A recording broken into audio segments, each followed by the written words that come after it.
What is your greatest regret of leadership in ministry? Greatest regret?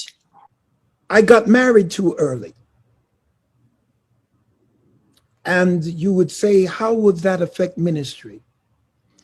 It affects ministry because anytime you're unhappy in a marriage, it affects everything you do.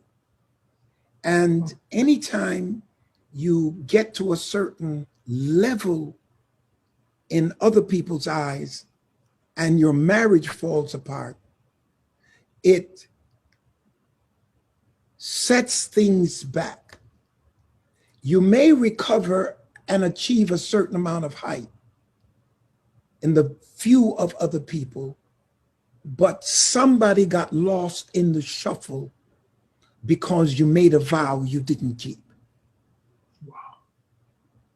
So if I were to regret anything, it would be destroying my marriage in the name of God by not being home to a woman who did not marry a profession, but married a person.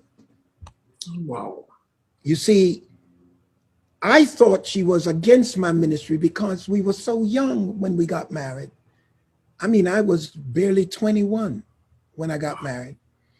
And I didn't know anything about life. I came out of my mother's house into my own marriage relationship, out of my parents' house into a marriage without any time in between.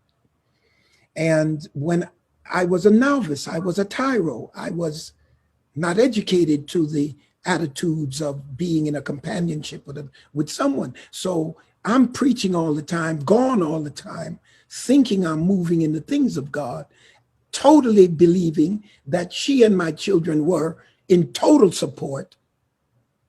And I said to her, you knew I was a preacher when you met me. But the woman didn't marry a profession. She married a person, and the person was never there. So I would say to all young people, you're called of God, but you have a family. Go home. God is not angry when you go home and you take care of the things of the world, how you may please your mate. That's the single greatest regret that I have now that you force me to go into what I don't want to go into, and that's living in regret. But the greatest regret I have is that I destroyed my marriage because I married too young. I end up destroying my marriage in the name of God because I put God out there when God did not mind me taking care of that woman who entrusted her life to me. She married a person. When she marries you, she marries a person. You don't go home speaking in tongues. You go home with a gift. You don't go home putting a Bible in her hand.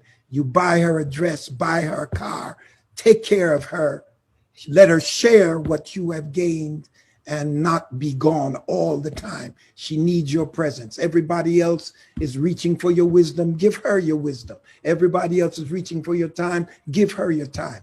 Take a day out of a week or a month and say, babe, this is yours. I will do nothing. I will answer nobody. I will do what you want me to do. And that's that. And stop being so misogynistic